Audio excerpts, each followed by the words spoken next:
एक रामायण में ऐसी कथा आती है कि श्री हनुमान जी महाराज एक दिन राम जी के दरबार में बैठे हुए थे और श्री राम जी महाराज ने कहा, हनुमान तुम हमारी बड़ी सेवा करते हो, दिन भर यहीं बने रहते हो, कभी कभी कहीं घूम फिराया करो। हनुमान जी महाराज बोले, हमको कहीं अच्छा नहीं लगता, हमको तो बस आपकी सेवा में ही आनंद आता है। तो राम जी ने कहा, कहीं कहीं राम कथा होती है, भगवत कथा होती है, वहीं चले जाया करो। हनुमान जी महाराज बोले कि महाराज कथा की क्या जरूरत है जब आपके साथ में ही हम रहते हैं। तो भगवान ने कहा, नहीं हनुमान, हमारे ऐसा भाव है कि तुमको लगे तो इच्छा हो तो चले जाया करो। अब आपकी इच्छा है और आपकी आज्ञा है तो हम चले जाएंगे। अगले दिन हनुमान जी सुबह आए। ये कथा है महाराज, कोई कहानी नहीं है, बहुत ध्यान से सुनना, बड़ी प्यारी है। अगले दिन हनुमान जी महाराज सुबह सुबह आए। राम जी ने कहा कि आज तुम्हारा विचार है राम कथा में जाने का। कहाँ? हनुमान जी ने कहा, कहाँ चले जाएं प्रभु? बोले, अयोध्या जी में बहुत जगह हो रही है राम कथा, कहीं चले जाओ। राम जी के चरित्रों का गुणगान होता रहता था। तो हनुमान जी महाराज ने कहा, आप ही बताओ महाराज, बहुत जगह हो रही है, बहुत वक्ता हैं, आप ही बताओ कि किस वक्ता के यहाँ चले जाएं। राम जी ने कहा, अगर तुम हमसे पूछ रहे तो हम तो ये कहते हैं कि तुम्हारी गति बहुत तेज है, तुम नीलगिरी पर्वत के ऊपर कागभूषुंड जी राम कथा बोल रहे हैं, उस कथा में चले जाओ, वहां बहुत बड़े बड़े सिद्ध लोग आते हैं। हनुमान जी महाराज जो आज्ञा कह करके चल दिए और पहुंचे। महाराज जैसे ही राम कथा में पहुंचे और संयोग देख लिए, उस दिन सुंदरकांड का प्रसंग चल रहा था और कागभूषुंड जी कथा सुना रहे हैं। बड़े बड़े सिद्ध महात्मा ज्ञानी ध्यानी बैठे हैं और कथा सुनाते हुए कागभूषुंड जी बोल रहे हैं। हनुमान जी महाराज बानरों के साथ समुद्र के किनारे पहुंचे। सारे बानर थक गए कि अब हम आगे नहीं जा सकते, इस समुद्र को कौन लांघेगा। उसी समय जामवंत जी ने याद दिलाया उनको, कवन सुकाज कठिन जग माही, जो नहीं होए तात तुम पाही। हनुमान जी महाराज ने विराट रूप धारण किया, कनक बहुधरा आकार विशाल रूप धारण किया, सुनतई भयं पर्वताकारा। और इतने विशाल बन गए हनुमान जी, एक पैर समुद्र के इस किनारे और दूसरा पैर समुद्र के उस किनारे और पार हो गए। हनुमान जी बोले, हो गई कथा। ना सुरसा, ना मैनाक पर्वत, ना सिंह का कोई नहीं आई। ये कथा सुनाने वाले भी गजब करते हैं। मैं खुद गया था, मुझे मालूम है कितनी परेशानी हुई थी। और ये सुना रहे हैं कि एक पैर जहां और दूसरा पैर समुद्र के उस पार। अब हनुमान जी ने सोचा बीच कथा में बोलना नहीं चाहिए, चुपचाप बैठे रहे। थोड़ी देर बाद कथा आगे बढ़ी। हनुमान जी महाराज आगे पहुंचे, सीता मैया से मिले। रावण पहले आया था। रावण को देख करके हनुमान जी को बड़ा क्रोध आया। भगवती सीता जी से मिले। भगवती से मैं कहा कि आप आज्ञा करें, इसी समय रावण का वध कर दूं मैं। नहीं हनुमान, राम जी की आज्ञा नहीं है। हनुमान जी ने कहा, मैं लंका भस्म कर दूं। और हनुमान जी ने जोर से फूंक मारी और सारी लंका धूं धूं करके जलने लगी और लंका, पूरी लंका जल गई। हनुमान जी महाराज बोले, जय हो राम कथा की। ऐसी अद्भुत कथा, ना पूंछ में आग लगी, ना कपड़े लपेटे रहा, ना नगर बसन घृत तेला, बाड़ी पूंछ कीन कपि खेला, कुछ भी नहीं, सीधे फूंक मारी और लंका भस्म। और महाराज वो राम कथा जब पूर्ण हो गई, विराम हो गया, हनुमान जी प्रणाम करके वापस आ गए। राम जी ने पूछा, गए थे कथा में? बोले, हाँ प्रभु गए थे। कथा में आनंद आया? बोले, महाराज कथा तो कथा ही है, अब आपने कहा इसलिए चले गए हम तो। अगले दिन राम जी महाराज सुबह सुबह फिर, हनुमान आज जाओगे कथा में? बस प्रभु वैसे इच्छा तो नहीं है, आप आज्ञा करोगे तो मजबूरी में चले जाएंगे, क्योंकि कल हमने जो कथा सुनी बड़ी अद्भुत थी। ठीक है, कोई बात नहीं, तुम्हारी इच्छा है तो मत जाओ। और हनुमान जी, राम जी ऐसे बैठ करके अपने जो उंगली थी, उंगली में जो अंगूठी थी, उस अंगूठी को ऐसे घुमा रहे थे। लीला देखिए राम जी की। ये एक रामायण में कथा है।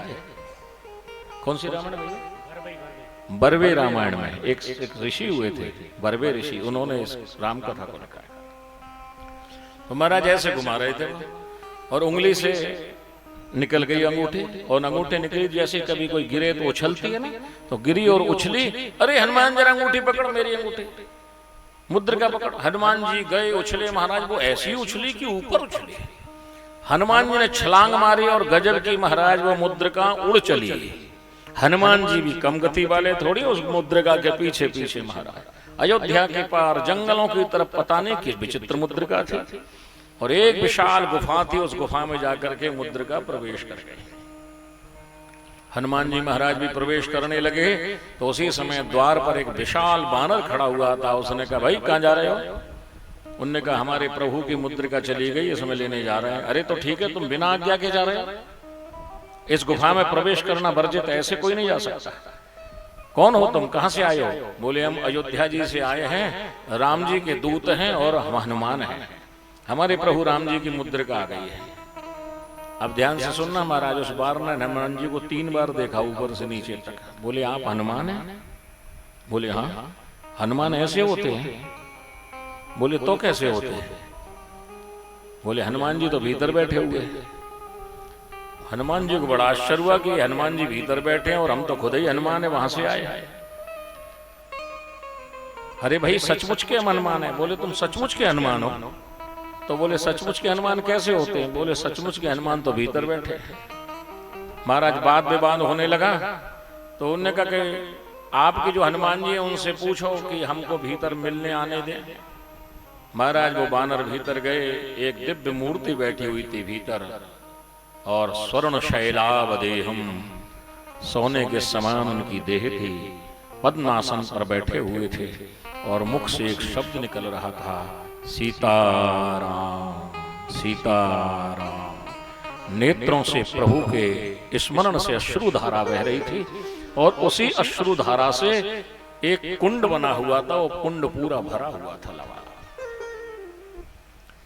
भीतर आकर के कहा, प्रभु बाहर एक बानर आए हैं, वो अपने आप को हनुमान बता रहे हैं और भीतर आना चाहते हैं। जो भीतर बैठे हुए थे बानरराज, उन्होंने कहा, क्या हनुमान जी आए हैं? बोले, हाँ प्रभु, हनुमान नाम बता रहे हैं। तुमने उनका अपमान तो नहीं किया? बोले, महाराज हमें तो नहीं पता था वो हनुमान बोल रहे, तो हमने थोड़ा डांट दिया उनको, क्योंकि हनुमान जी तो आप हैं। अरे नहीं नहीं, वो हनुमान जी हैं, उनको सम्मान से लेकर के आओ, क्षमा मांगो उनसे। महाराज वो बानर राज जो था बाहर गया, बोले, प्रभु क्षमा करें, आपको भीतर बुलाया है। हनुमान जी महाराज भीतर गए, देखा सामने बड़ा दिव्य रूप बैठा हुआ है, और उसने हनुमान जी ने प्रणाम किया, क्योंकि वो तो हनुमान जी तो विनम्र है ही, अभिमान थोड़ी हो गया। तो जो हनुमान जी भीतर बैठे थे, उन्होंने कहा, हनुमान आपको प्रणाम है, कैसे पधारे? बोले, हमारे प्रभु की मुद्रिका आ गई है और इस गुफा में आई थी, बस उसी की खोज में आए हैं। अरे राम, कहने लगे, वो सामने कुंड में गिरी है मुद्रिका, निकाल लो। तो अब जो कुंड था महाराज, हनुमान जी ने हाथ डाला तो काय की मुद्रिका 50-60 मुद्रिका निकल आई एक जैसी। हनुमान जी बोले, ये तो सब एक जैसी है। बोले, इसमें जो तुम्हारी है वो ले जाओ। हनुमान जी बोले, हमको तो पहचान में नहीं आ रही। तब श्री जो हनुमान जी महाराज बैठे थे, उन्होंने कहा, हनुमान, जब जब किसी हनुमान को राम कथा में संदेह होता है, तब तब प्रभु ऐसी लीला करते हैं। आप कौन है प्रभु? उन हनुमान जी ने उत्तर दिया, तुम जो कथा सुनने गए थे कागभूषुंड जी से, वो कथा सुना रहे थे कि जिस कल्प में मैं हनुमान बना था, और मैं वही हनुमान हूं जिसने एक पैर समुद्र के इस किनारे रखा था और दूसरा पैर समुद्र के उस किनारे रखा था, और मैंने फूंक मार करके लंका जलाई थी। तुम्हारी पूंछ में आग लगने से लंका जलाई, मैंने फूंक मार करके लंका जलाई थी। राम जी एक बार अवतार नहीं लिए हैं, राम जी तो अनंत बार अवतार धारण कर चुके हैं, और मैं उस अवतार का हूं जिस अवतार में हनुमान ने एक पैर से पूरे समुद्र को पार किया था। इसलिए राम की लीला अनंत है, हरि अनंत हरि कथा अनंता, कहीं सुनहि बहुविधि सब संता। हनुमान जी महाराज वापस आए हैं, प्रभु को प्रणाम किया, भगवान मुस्कुरा रहे हैं। हनुमान कहाँ गए थे? बोले, प्रभु अब मैं कथा सुनने जरूर जाऊंगा। मुझे लगता था कि जो कथा केवल मैंने देखी है वही कथा है, लेकिन आपकी कथा तो अनंत है। उसी दिन से हनुमान जी ने प्रण ले लिया, अब जहां जहां राम कथा होगी मैं वहां वहां जाऊंगा, जितनी जगह राम कथा होगी उतने रूप धारण करके जाऊंगा। इसलिए वहां पर लिखा, यत्र यत्र रघुनाथ कीर्तनम तत्र तत्र कृतमस्तकांजलिम।